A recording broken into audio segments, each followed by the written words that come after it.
श्री गणेशाय नमः। जय श्री कृष्णा। दर्शकों को सबको मेरा प्यार भरा नमस्कार। मित्रों, वैदिक एस्ट्रोलॉजी देहरादून में आपका हार्दिक स्वागत है, वंदन है और अभिनंदन है। आज हम मिथुन राशि की चर्चा करेंगे।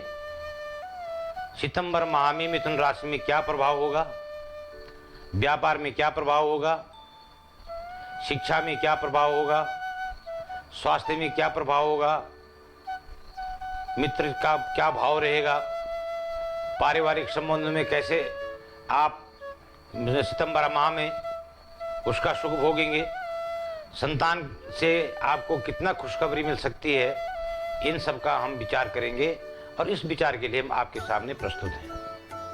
मित्रों, प्रथम मैं पंचांगीय गणित आपको बताऊं। पंचांगीय गणित से आपको बताऊं कि सितंबर 6 को बृहस्पति वक्री हो रहा है। जो जातक का, की, कु, के, को, हा, गौ, घ, छ जिन जातों का नाम इन अक्षरों में पड़ता है, जिन जातों का नाम इन अक्षरों से प्रारंभ होता है, उन जातों की राशि मिथुन है। उन्हीं का फलादेश हम आपको बता रहे हैं। तो पंचांगीय गणना के अनुसार 6 को बृहस्पति वक्री हो रहा है, 9 को बुध जो है पश्चिम में उदय होगा, 19 को मंगली वक्री होगा, 22 को बृहस्पति मार्गी होगा और बुध जो तुला राशि में प्रवेश करेगा। 15 तारीख को ऋण मोचन भौम प्रदोष व्रत है। अगर किसी कोई ऋण से ग्रसित है तो प्रदोष का व्रत कर सकता है, तो ये इसके 15 तारीख को होगा। 16 को सूर्य कन्या में चले जाएगा और 17 को पितृ विसर्जन है। उसमें श्राद्ध का विसर्जन है। उस दिन आप जो है विसर्जन में सर्व श्राद्ध कर सकते हैं। जिन्होंने अपने माता पिता की तिथि भी भूल गई, अपने पूर्वजों की तिथि भूल गए, वो 17 को सर्व श्राद्ध के दिन अपने पितरों को श्राद्ध दे सकते हैं, तर्पण दे सकते हैं और उनको तृप्त कर सकते हैं, ऐसा पंचांग बताता है। अब हम चलते हैं मिथुन राशि के जातकों का और जातिकाओं का राशिफल। सितंबर प्रथम सप्ताह में मिथुन राशि में राहु लग्न में है, क्योंकि हम जो भी गोचर ग्रह के आधार पर फलादेश करते हैं मासिक का, तो चंद्रमा के साथ राहु की युति बन रही है और राहु उच्च का है।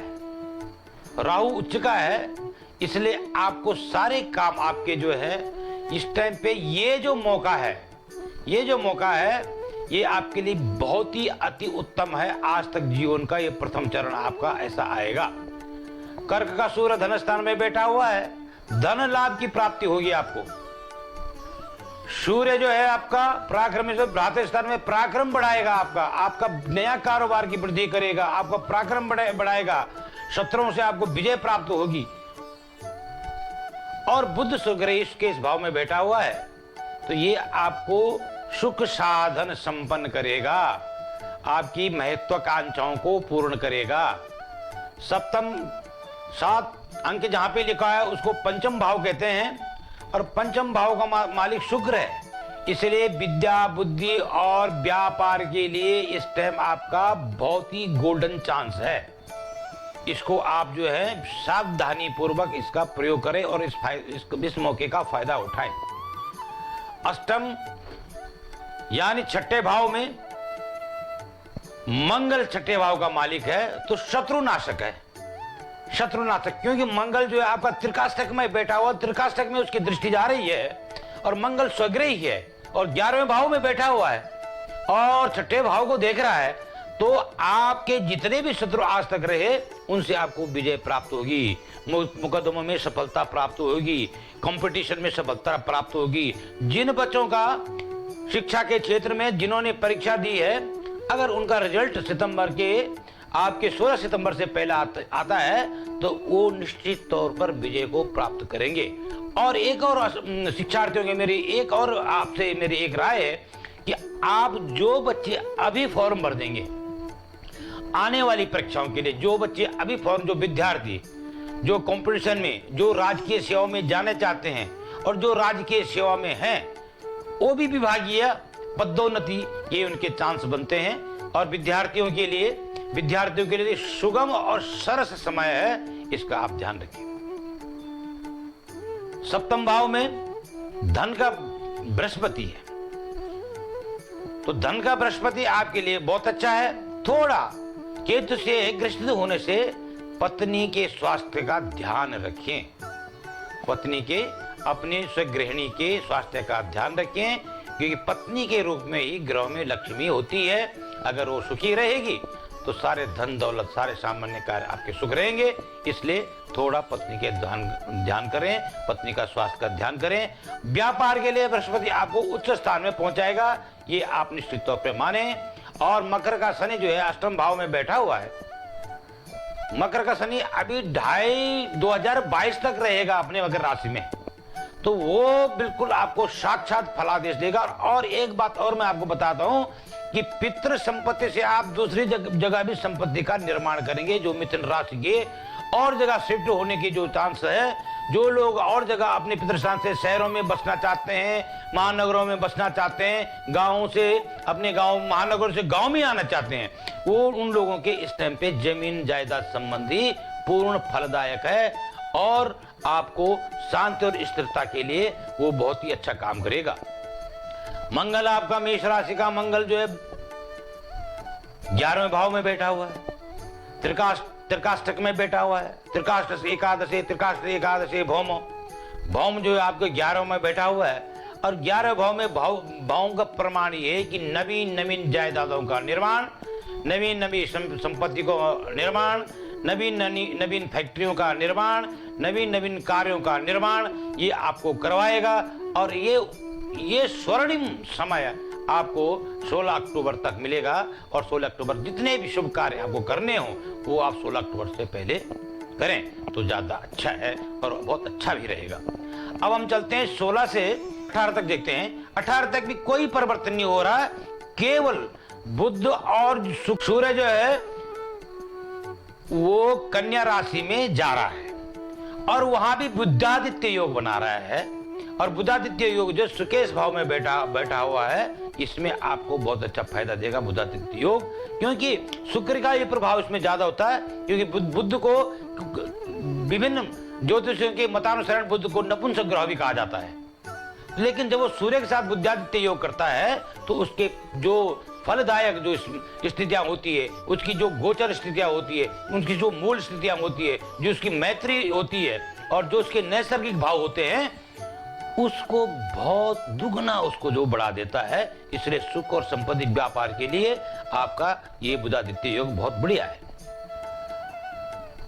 अभी बृहस्पति तो धन राशि में बैठा हुआ है सप्तम भाव में, जो फलादेश आपको मैंने पहले बता दिया, उसका प्रकरण भी वही है, शनि का प्रकरण भी वही है, वही फायदा आपको देगा जो मैंने 16 से पहले आपको बताया। मंगल का भी वही प्रकरण है, इसमें कोई परिवर्तन नहीं है, ये आपको अच्छा देगा। अब हम चलेंगे 18 से 1 अक्टूबर तक। 1 अक्टूबर में क्या है, चंद्रमा आपकी जो है मिथुन की चंद्रमा मिथुन राशि के लिए, तो कर्क में शुक्र अभी परिवर्तन नहीं हो रहा है। और शुक्र के जो फलादेश आपको मैंने सितंबर माह के प्रथम पड़ाव का जो मैंने फलादेश आपको बताया वही यहां भी इंप्लीमेंट होता है। सूर्य कन्या का हो रखा है, ये आपको थोड़ा किंचित आपको हल्की सी परेशानी पैदा करेगा, क्योंकि बुध जो है तुला में चले गया। तो बुध इस टाइम वाणी अभी आपके लिए, बुध के लिए वाणी है, विद्यार्थियों के लिए बहुत सुंदर है, संतान के लिए बहुत सुंदर है, आपके व्यापार के लिए बुध व्यापार का मालिक होता है। बुध आपके लिए बहुत बढ़िया तुला राशि में जा रखा, शुक्र के घर में जा रखा है। और बुध जो है आपको अच्छी वाणी, अच्छी बुद्धि देगा, सद्बुद्धि देगा और आपके मार्गदर्शन करेगा। ये जो है पंचम बुध का फलादेश है। और छठे भाव में बृहस्पति के साथ में जो केतु की युति थी, बृहस्पति के साथ केतु जो है वो बकरी हो गया, बृहस्पति के से केतु छूट गया है और वो वृश्चिक राशि में आ गया है, या वृश्चिक में छठे भाव में आ गया है। तो केतु थोड़ा जल्दीबाजी करता है, लेकिन मंगल के घर में वो अशुभ नहीं करेगा। थोड़ा आपको निंदकों से बचना है। अंतरात्मा की आवाज किसी को बतानी नहीं है, जिसको प्राइवेसी ऑफ बिजनेस कहते हैं, उसको आपको उसका उपयोग करना है। केवल इसका मात्र इतना ही फलादेश है। और चंद्रमा इस टाइम जो चल रही है वो धन की चंद्रमा है, और बृहस्पति वहां तो आपका सप्तम भाव में गज केसरी योग बन रहा है। गज केसरी योग आपका सप्तम भाव में गज केसरी बृहस्पति और चंद्रमा की जो युति होती है। और बड़ी विचित्र बात यह है कि बृहस्पति जो है स्वग्रही है, और स्वग्रही में गज केसरी योग बनने से पत्नी का सुख, संतान का सुख, पारिवारिक सुख, धन धान्य का सुख, संपत्ति का सुख, कारोबार का सुख, सर्व सुख आपके जो है होंगे। और इस टाइम ये आपको आपके सुख संपन्न और नवीन कार्य, और मैं तो ये कहता हूं जो लोग वाहन खरीदना चाहते हैं, जिनके पास वाहन है, उनका भी इसी टाइम वाहन का योग बनता है 100%। ये आप मेरे से लिख के ले जाइए, अपने वाहन खरीद सकते हैं, आपका वाहन आएगा और आपको सुख प्राप्त कर देगा। शनि जो है अपने स्थान में बैठा हुआ मकर स्थान में, थोड़ा परिवर्तन का योग करता है, हल्का सा, केवल भूमि संबंधी परिवर्तन करता है। बाकी भैया मंगल तो आपका बिल्कुल त्रिकाष्टक में बैठा हुआ, वो तो भूमि संपत्ति कारोबार में वृद्धि करेगा। थोड़ा राहु जो है व्यय स्थान में बैठा हुआ है, क्योंकि पहले मिथुन में राहु था, उच्च का था, अब वो बकरी होके वृष राशि में आ गया, और ये जो अभी व्यय स्थान में बैठा हुआ है। और व्यय स्थान का जो राहु है, थोड़ा इसके साथ आपको सावधानी बरतनी पड़ेगी। थोड़ा आंखों में दर्द होगा, थोड़ा माइग्रेन की शिकायत होगी, थोड़ा सिर दर्द होगा, कभी कभी अचानक जो है पेट में दर्द होगा, क्योंकि वो जो छठे भाव को भी देख रहा है। इसलिए थोड़ा राहु के लिए आप थोड़ा उसका सावधानी बरत करें। और राहु के लिए 4 रास्ता का पूजन करें। 4 रास्ते में राहु की प्रतिमा बनाएं, चौरास्ते में उसमें नील से बनाएं, और गोबर गणेश रख के उसकी पूजा करें, तो आपके काम में कभी विघ्न बाधा नहीं आएगी। आप इस चीज को ध्यान में रखिए। बाकी ये जो माह है आपका, पूरा धन लाभ और मित्रों से लाभ मिलने के लिए बहुत ही अच्छा है, बहुत आपको जो है आपको संपूर्ण करेगा। इस टाइम इतना अच्छा फलादेश मिथुन राशि के लिए, ये मिथुन राशि का जो अभी समय चल रहा सितंबर का माह, ये बहुत ही सुंदर समय चल रहा। इसका आप सदुपयोग करें, दान पुण्य करें, और शिव जी का दर्शन करें, शिवालय में जाएं, माता दुर्गा का ध्यान करें, लक्ष्मी का ध्यान करें, तो आपको सर्व कार्य मनोरथ सिद्ध होंगे। मित्रों, मिथुन राशि का जो राशिफल है अत्युत्तम सितंबर माह का है। इसमें आपको क्या करना है और क्या नहीं करना है, इस चीज पे ध्यान देना है। क्या करना है, आप वाहन सुख प्राप्त कर सकते हैं, आप गाड़ी ले सकते हैं, जमीन जायदाद भूमि खरीद सकते हैं, और सब सुख संपत्ति को आप खरीद सकते हैं। क्या नहीं करें, 12वें भाव में राहु बैठा हुआ है, ये थोड़ा स्वास्थ्य के संबंध में और विश्वास के संबंध में थोड़े इसमें ध्यान रखें, क्योंकि ये थोड़ा आपको हल्का माइग्रेन संबंधी तकलीफ देगा, तो उसके लिए आप ध्यान रखें। और मित्रों,